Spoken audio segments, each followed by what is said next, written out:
वो चीज़ क्लियर समझ में आती रहे। सही है बेटा। तो वो जो SP वाले क्वेश्चन हैं इंशाल्लाह वो हम कंटिन्यू करेंगे, लेकिन आज हम वो चैप्टर स्टार्ट कर रहे हैं जो कि बिल्कुल ज़ीरो से स्टार्ट करेंगे ताकि आप सबको कोई कन्फ्यूज़न क्रिएट ना हो। सही है। तो पहले एक चीज़ है, एक चैप्टर है हमारा हाइपोथेसिस जो कि नेक्स्ट चैप्टर है वो स्टार्ट कर रहे हैं। इसको समझने के लिए आपको कुछ बेसिक कॉन्सेप्ट ज़रूरत होती है। जब तक वो बेसिक कॉन्सेप्ट्स आपके नहीं होंगे ना, आप इनको नहीं समझ पाएंगी। तो हाइपोथेसिस बेसिकली है क्या, ये समझिएगा। देखिए, दो तरह के हाइपोथेसिस होते हैं, पहले ये ध्यान में रखिएगा। एक हमारा हाइपोथेसिस होता है H0, एक हमारा हाइपोथेसिस होता है H1। सही है। H0 बेसिकली हमारा होता है नल हाइपोथेसिस, इसको हम कहते हैं नल हाइपोथेसिस। दूसरा हमारे पास होता है H1 जिसको हम कहते हैं ऑल्टरनेट हाइपोथेसिस। दूसरा हमारा है ऑल्टरनेट हाइपोथेसिस। तो दोनों हाइपोथेसिस में पहले डिफरेंस समझिएगा है क्या और हाइपोथेसिस क्या है। डायरेक्ट हम चैप्टर की क्वेश्चन आंसर पे नहीं जा रहे, ना हम सोल्यूशन पे जा रहे हैं। हमारा मकसद ये है कि हम इस चैप्टर को पहले समझें कि हमारे इस चैप्टर में हमें करना क्या है। सही है। अच्छा, जिसकी मेरे ख्याल में आवाज़ किसी की बहुत ज़्यादा आ रही है, शायद वो म्यूट नहीं हुआ है, तो उसको म्यूट कर देते हैं क्योंकि पीछे बैक में शायद फैमिली की आवाज़ें आ रही हैं आप लोगों की, तो उसको थोड़ा सा डिस्ट्रक्शन हो रही है इसकी वजह से ना। एक मिनट देख लेना कौन कौन ऑन है, इनको म्यूट करो भाई, चलो म्यूट ऑल। ये नहीं हो रहा है ना ये लोग।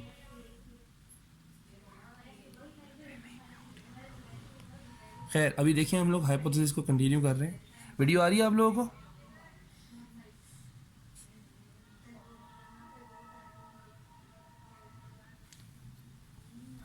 हाँ हाँ, सही है सही है। अच्छा, नहीं आया ना वीडियो, मुझे बता देना फ़ौरन यार। सही है, क्योंकि मुझे थोड़ी बहुत आवाज़ें आ रही हैं किसी के आगे पीछे से ना। बस सही है। ओके, वीडियो के अंदर आप देखें हमारे पास तीन तरह के हाइपोथेसिस हैं, सॉरी दो तरह के हाइपोथेसिस हैं, H0 और H1। एक कहलाता है नल हाइपोथेसिस, दूसरा कहलाता है ऑल्टरनेट हाइपोथेसिस। अच्छा, इन दोनों में डिफरेंस समझिएगा। हाइपोथेसिस बेसिकली क्या होती हैं, स्टेटमेंट होती है। एक आपका जो है वो दो तरह के लोग होते हैं, एक होता है मैन्युफैक्चरर, एक होते हैं आप, जो कि आप सैंपल वाले होते हैं। सही है। नॉर्मली होता क्या है, दो तरह के क्लेम होते हैं। एक क्लेम होता है जो मैन्युफैक्चरर कर रहा है। सही है। लेट्स सपोज एक शख्स है जो कि अपने 1000 प्रोडक्ट बना रहा है, तो वो जो 1000 प्रोडक्ट बना रहा है वो उसकी जो 1000 प्रोडक्ट हैं वो पॉपुलेशन है। अब वो शख्स कहता है, हाँ, वो 1000 प्रोडक्ट वाला, कि भाई मेरे जो 1000 प्रोडक्ट हैं उनका वेट जो है वो 10 kg है पर प्रोडक्ट, मतलब हर प्रोडक्ट मेरा 10 kg का है। वो उसने अपना मीन दे दिया, यानी पॉपुलेशन मीन जिसको हम पढ़ते हैं ना, म्यू। तो आपको पता है कि म्यू जो होता है पॉपुलेशन मीन होता है, और आपके पास जो एक्स बार होता है वो सैंपल मीन होता है।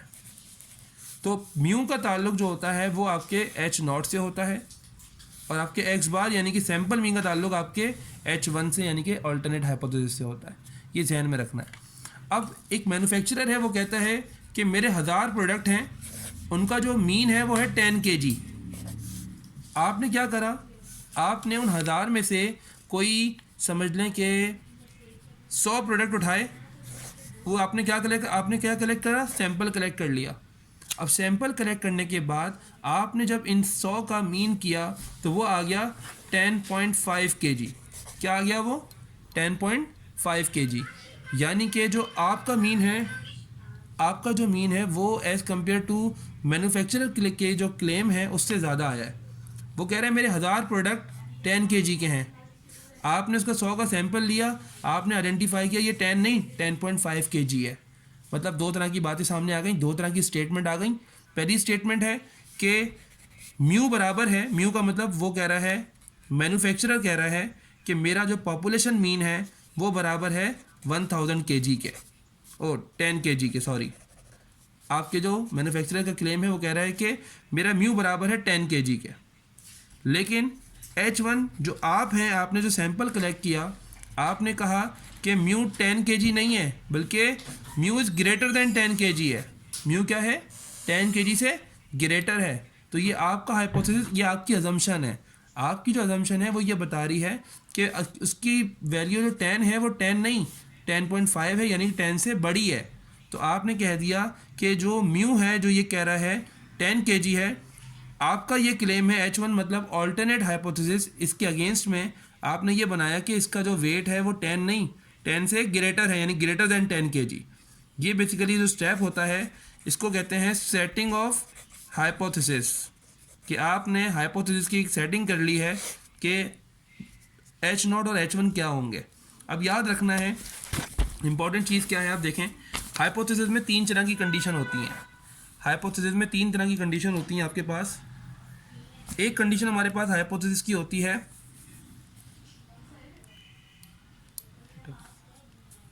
एक मिनट मैं अपना माइक थोड़ा सेट करूं।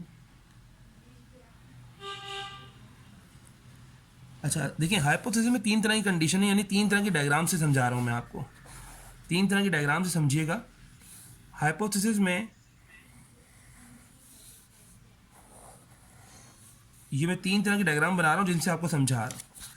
देखें, जब आप कहते हैं कि ग्रेटर देन है, म्यू ग्रेटर देन है, जैसे कि हमने अभी वाले सवाल में जिक्र किया था कि म्यू ग्रेटर देन है। ग्रेटर देन वाली कंडीशन में आपके पास जो ये कहलाते हैं, जो डायग्राम्स हैं, इसको हम कहते हैं क्रिटिकल रीजन। अभी जस्ट ओवरव्यू दे रहा हूँ, ये ध्यान में रखिएगा। अभी हम वन बाय वन जब क्वेश्चन करेंगे तो एक एक चीज़ क्लियर होती जाएगी इंशाल्लाह ताला। अच्छा, ये म्यू बेसिकली क्या होता है, पॉपुलेशन मीन है। एक है ग्रेटर देन, एक होता है हमारे पास लेस देन, और एक हमारे पास होता है not equal. Not equal, less than और ग्रेटर देन, ये याद रखिएगा। ये ग्रेटर देन है, ये हमारे पास लेस देन है, और ये है नॉट इक्वल। ये 3 तरह की कंडीशन आती हैं हाइपोथेसिस में, इसके अलावा कोई और कंडीशन नहीं होती, ये ध्यान में रखिएगा। अब फर्स्ट कंडीशन कब अप्लाई होती है, सेकंड कंडीशन कब अप्लाई होती है, और थर्ड कंडीशन कब अप्लाई होती है, ये आपने अपने जहन में रखना है। हर सवाल में ये तीनों कंडीशन एक साथ अप्लाई नहीं हो सकती, एक वक्त में कोई एक कंडीशन अप्लाई हो रही होती है। अब आपने ये देखना है कि हमारे पास कब कौन सी कंडीशन अप्लाई होगी। जैसे कि म्यू ग्रेटर देन अगर आ जाता है तो क्रिटिकल रीजन में राइट साइड पे आपका शेडेड एरिया बनेगा, ये आपने जहन में रखना है। अब शेडेड एरिया क्या होता है ये मैं ऐसे समझा रहा हूँ आपको। लेस देन वाली कंडीशन में लेफ्ट हैंड साइड पे आपका शेडेड एरिया बनेगा, और नॉट इक्वल वाली कंडीशन में आपने लेफ्ट हैंड साइड पे भी और राइट हैंड साइड पे भी शेडेड एरिया बनाना होता है। तो ये शेडेड एरिया क्या है, this is called critical reason, ये कहलाता है क्रिटिकल रीजन। अब हमने करना क्या होता है, we have to compare two values, we have to compare two values. एक होती है आपके पास कैलकुलेटेड वैल्यू, एक आपके पास होती है tabulated value. We need to compare both values. आपके पास डिफरेंट फार्मूले होंगे जी टेस्ट और टी टेस्ट के, यहाँ पे भी इसमें हमें क्या करना है, कंपैरिजन करना है कि कौन सी वैल्यू हमारे लिए जो है वो यहाँ पे आ रही है। लेट्स सपोज अगर v कैलकुलेटेड आपने निकाली, वो आ गई आपके पास 1.85, और वही जी टेबुलेटेड आपने निकाली टेबल वाली, वो आ गई आपके पास 1.65। दो वैल्यूज़ हैं आपके पास। अब इन दो वैल्यूज़ में देखें आप लोग, इन दो वैल्यूज़ में हमारे पास कैलकुलेटेड 1.85 है, टेबुलेटेड 1.65 है। दो तरह की वैल्यूज़ हैं, हमें ये देखना है, इनका कंपैरिजन करना है कि कौन सी वैल्यू बड़ी है। तो ऑब्वियस सी बात है कैलकुलेटेड वैल्यू ज़्यादा बड़ी है। तो जब भी आपकी जी कैलकुलेटेड ग्रेटर हो जी टेबुलेटेड से, यानी टेबल वाली वैल्यू से, तो ऐसी कंडीशन में हमारे पास जो हाइपोथेसिस हमने ऊपर मेंशन किए थे H0 और H1, ये जो दो हाइपोथेसिस हमने मेंशन किए हैं, इन दोनों हाइपोथेसिस में से एक एक्सेप्ट होता है और एक रिजेक्ट होता है, याद रखिएगा। हम जब भी सवाल सॉल्व करते हैं, इस सवाल में हमें जो मेन आखिर में रिजल्ट देना होता है, उसमें क्या होता है कि कौन सा हाइपोथेसिस एक्सेप्ट होगा और कौन सा हाइपोथेसिस रिजेक्ट होगा। सही है। और रिजेक्शन और एक्सेप्टेंस दोनों किस पे बेस करती है, आपकी वैल्यूज़ के ऊपर। अगर कैलकुलेटेड वैल्यू ग्रेटर है टेबुलेटेड यानी टेबल वाली वैल्यू से, इसका मतलब ये होता है कि आपके पास H1 जो होता है वो एक्सेप्ट हो जाता है और H0 क्या हो जाता है, रिजेक्ट हो जाता है। ये दो बातें आपने याद रखनी है। सही, अपने पास एक काम करिएगा, लिख भी लें, ये इसको कहते हैं रिजेक्शन रूल। अपने पास नोट कर लें, ये कहलाता है रिजेक्शन रूल। सही है, दो बातें मैं लिखवा रहा हूँ। When v calculated is greater than v tabulated और t calculated is greater than t tabulated, ये दोनों कंडीशन में, चाहे वो z की कैलकुलेटेड वैल्यू हो चाहे वो t की कैलकुलेटेड वैल्यू हो, दोनों की वैल्यूज़ कैलकुलेटेड अगर बड़ी हैं टेबुलेटेड यानी टेबल वाली वैल्यूज़ से, ऐसी कंडीशन में हमारे पास इन दोनों कंडीशन में H1 जो हमारा ऑल्टरनेट हाइपोथेसिस होता है वो एक्सेप्ट हो जाता है, और H0 यानी कि हमारा नल हाइपोथेसिस जो था वो क्या हो जाता है, रिजेक्ट हो जाता है। अब इसका मतलब क्या ये समझें, H1 एक्सेप्ट होने का मतलब ये है जी बेटा,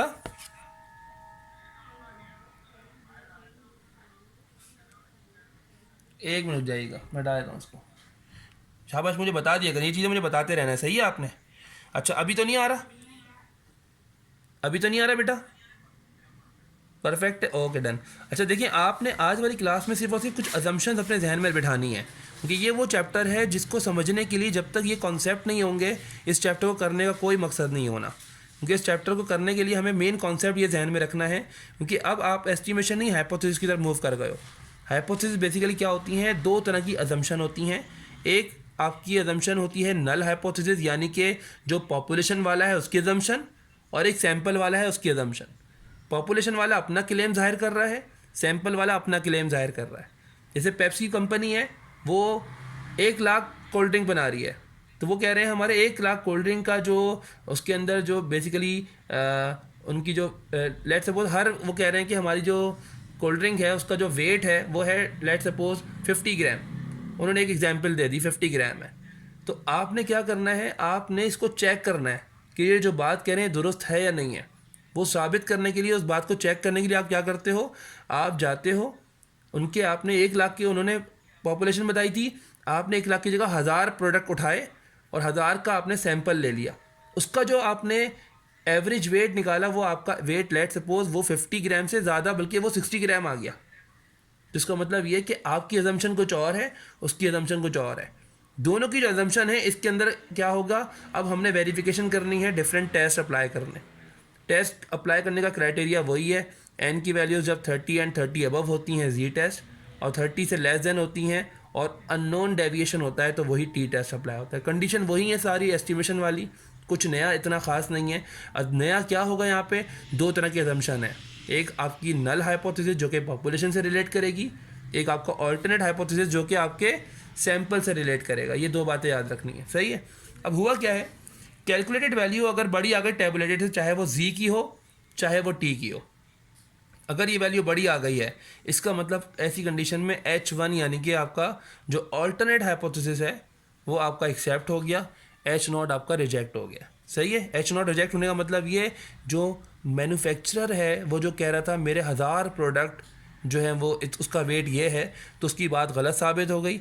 आपने जो सैंपल उठा के जो वेट किया था आपकी बात दुरुस्त साबित हो गई, सही है। तो ये मतलब है।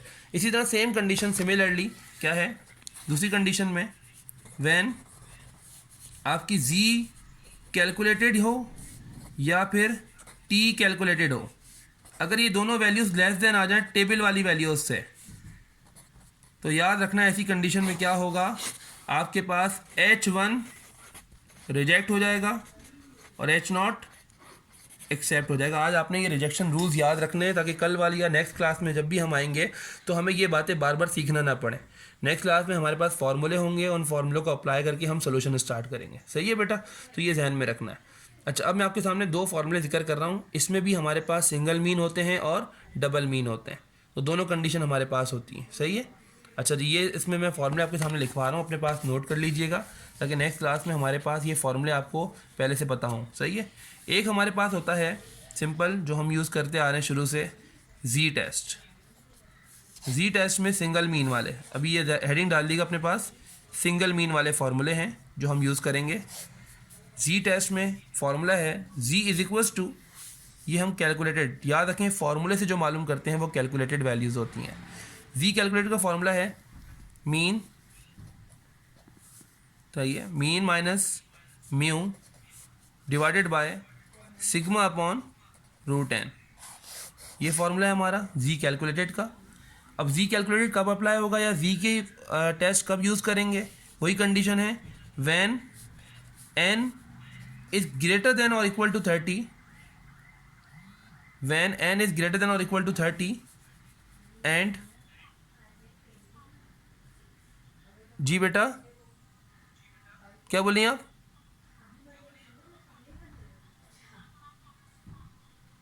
जी जी, देखिए रिकॉर्डिंग मेरी हो रही है सेपरेटली अलग से। उसका रीज़न ये है कि मैं हूँ मोबाइल से कनेक्टेड, तो मोबाइल में थोड़े से इश्यूज़ आ रहे हैं कि वो एक साथ जो है दोनों ऑप्शन नहीं दे रहे हैं।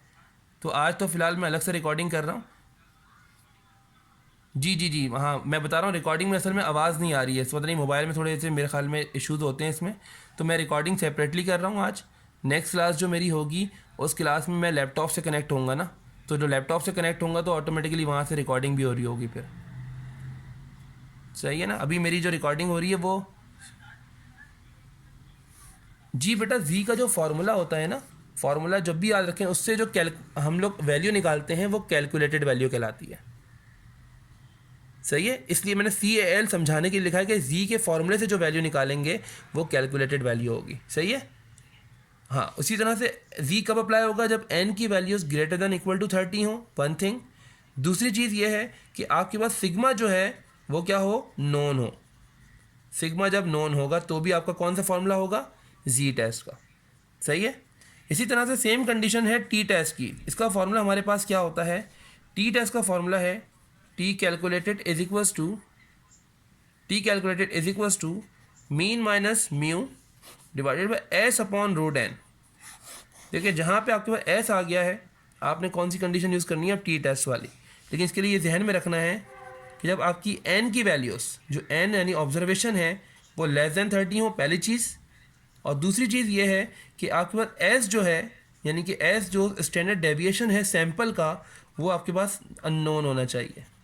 अगर ये अननोन होगा तो वो सेम कंडीशन जो एस्टिमेशन वाली थी जी और टी की, वही कंडीशन यहाँ भी अप्लाई हो रही है। सही है। तो आपने ये दोनों कंडीशन यूज़ करनी है। अब करना क्या है आपने सबसे पहले तो ये ध्यान में रखना है कि हमने अभी सिंगल मीन पढ़ना है पहले हाइपोथेसिस में, उसके बाद फिर हम डबल मीन पे जाएंगे। कंडीशन वही है, आपको फॉर्मूले याद होने चाहिए जी और टी दोनों के। सही है। और इसके अंदर हमने करना क्या है स्टार्टिंग में कि आपके पास जो है वो हाइपोथेसिस दो तरह के होते हैं, नल और ऑल्टरनेट। नल हाइपोथेसिस वो हाइपोथेसिस होते हैं जो मैन्युफैक्चरर का क्लेम होता है, यानी जो पॉपुलेशन के लिए अपना क्लेम कर रहा है। दूसरा, हम जो उसमें से सैंपल कलेक्ट करके हम जो क्लेम करेंगे वो क्लेम हमारा ऑल्टरनेट हाइपोथेसिस होता है, यानी कि वो हमारे पास H1 यानी कि H ऑल्टरनेट हाइपोथेसिस कहलाता है। तो दो तरह के हाइपोथेसिस हैं। अब हमारी पूरी जो जंग है ना इस पूरे सवाल में, वो यही है कि किसका हाइपोथेसिस एक्सेप्ट होगा, किसका हाइपोथेसिस रिजेक्ट होगा। उसके लिए हम क्या करते हैं, ये फॉर्मूले अप्लाई करते हैं, क्रिटिकल रीजन बनाते हैं, कैलकुलेशन वैल्यू, टेबुलेटेड वैल्यू, ये तमाम वैल्यूज़ निकाल के फिर आखिर में कंपेयर करते हैं इस तरह से कि हमारे पास कैलकुलेटेड बड़ा आ रहा है या टेबुलेटेड बड़ा आ रहा है। अगर कैलकुलेटेड बड़ा आ गया टेबुलेटेड से, मतलब कि H1 यानी हमारा हाइपोथेसिस एक्सेप्ट हो गया, दूसरे वाले का रिजेक्ट हो गया। सेम एज इट इज़, अगर कैलकुलेटेड छोटा आ गया, लेस देन हो गया टेबुलेटेड से, यानी कि ऐसी सूरत में H1 यानी कि ऑल्टरनेट हाइपोथेसिस क्या हो गया? रिजेक्ट हो गया, और दूसरे वाले मैन्युफैक्चरर का जो क्लेम था वो एक्सेप्ट हो गया। तो पूरे सवाल का अगर आप एक समरी बनाएं तो पूरे चैप्टर की समरी यही है कि आपने दो तरह के हाइपोथेसिस में से एक हाइपोथेसिस को एक्सेप्ट करना है, एक हाइपोथेसिस को रिजेक्ट करना है on the basis of values, calculated and tabulated values. अगर कैलकुलेटेड वैल्यूज़ बड़ी हैं टेबुलेटेड से, मतलब आपका यानी कि H1 यानी कि आपका जो ऑल्टरनेट हाइपोथेसिस है वो एक्सेप्ट हो गया है। अगर कैलकुलेटेड वैल्यू छोटी आ जाती है टेबुलेटेड से, यानी कि आपका ऑल्टरनेट हाइपोथेसिस क्या हो गया है? रिजेक्ट हो गया। सही है। ये दो चार बातें जो हैं आपने जहन में रखनी है आज वाली क्लास में। कल पे इंशाल्लाह या जो भी नेक्स्ट क्लास होती है हमारी, उस क्लास में हम कुछ क्वेश्चन सॉल्व करेंगे साथ साथ। सही है। और इन क्वेश्चन को सॉल्व, जी बेटा बोलिए। जी, टेबुलेटेड बेटा टेबल से निकालते हैं, आपने देखा है ना, टेबल यूज़ करना सिखाया था मैंने आपको। जी जी, आपके नहीं सुन ले मेरी बात। टेबल वाली वैल्यूज़ देखने के लिए आपको क्या करना होता है? टेबल वाली वैल्यूज़ देखने के लिए जो जी टेबल है हमारा, वो आपको पेज नंबर 407 पे मिलेगा। पेज नंबर 407 पे आपको बेसिकली क्या मिलेगा? जी टेबल का आपको टेबल मिलेगा। इसी तरह से पेज नंबर 564 पे आपको टी टेबल का टेबल मिलेगा, जो कि आप देख सकते हैं।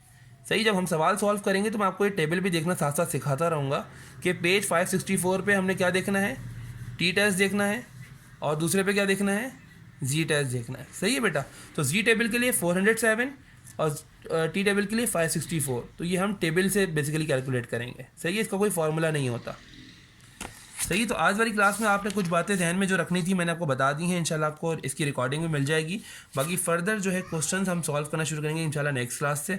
और आपको जो टास्क है इंशाल्लाह वो आपके ग्रुप में असाइन कर दिया जाएगा कि आपने इसको नेक्स्ट क्लास में आने के लिए आपने क्या क्या चीज़ें पढ़ के आनी है, ताकि आप पहले से रेडी होकर आएँ। फिर इंशाल्लाह मिलते हैं हम लोग नेक्स्ट क्लास में। सही है बेटा, थैंक यू, ओके, अल्लाह हाफिज़ ऑल। इसको सेव कर ले।